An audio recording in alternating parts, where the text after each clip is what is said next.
Then I also want to show you some of the different tools that we'll be using up here along the top for the toolbar. The first thing you may want to do is actually go to View and change your toolbar. I like the large tool set.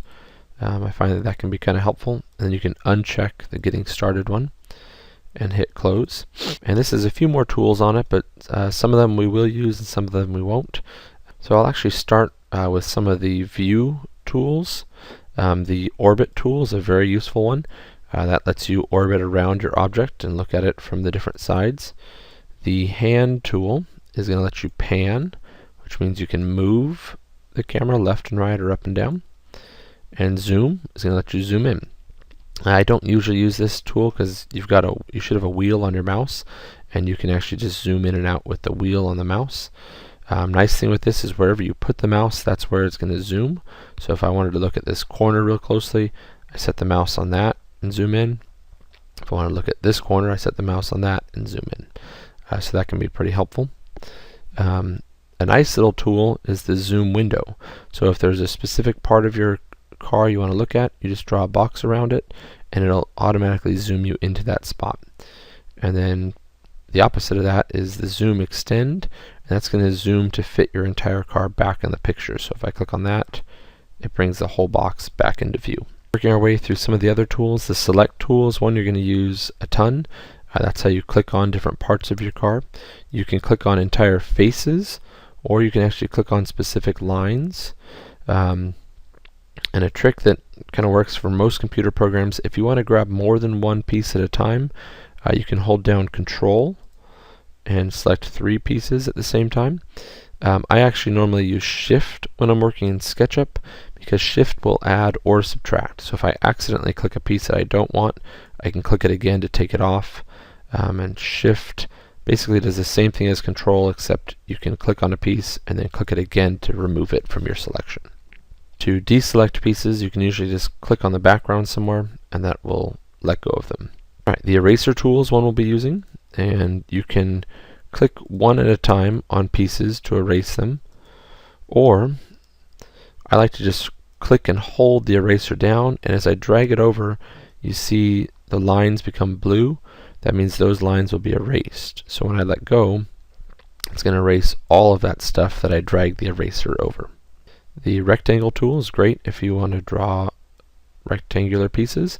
I actually don't use this one a lot because it can be a little bit tricky to orient the way that you want it to, but we'll use that for a few of the steps in the tutorial. The line tool lets you draw straight lines, and the circle lets you draw circles. And the arc tool is kind of nice if you are working on drawing a windshield on your car. You can connect 2 points with a straight line, and then you can curve it to have it be a curved surface. As you're curving, if you see that light blue show up, that means it's tangent to the edge that you are drawing from, and that can make it look real nice and have a nice smooth curve to the edge that you were working on. Alright, a few of the tools that you'll use to kind of make changes to your car once it's designed. The Move tool is really nice. You can do that to drag pieces, to change the shape of the object. If you grab one piece, it does move any other lines that are connecting to it. So it can get a little bit tricky to use. We'll work on that a little bit. The Push-Pull tool is very, very useful. We'll be using that one a lot. That lets you push or pull surfaces, so you can change things very quickly. If you have a shape, you can push it in to make a hole or pull it out, and you can do a lot of adjustments with the Push-Pull tool. The Offset tool can be really nice if you have a shape and you want to put a border around it. If you click on Offset, you can extend that shape out around it or within it and create multiple layers. We'll be doing that as we make our wheels. And then finally, the tape measure tool is also very useful as you're working on your car.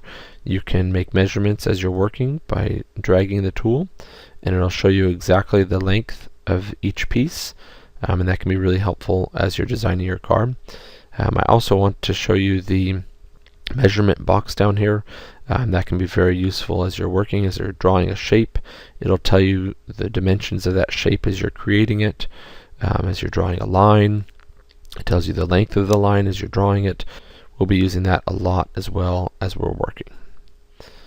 Alright, so that's just a very quick overview of some of the main tools that we'll be using on this project.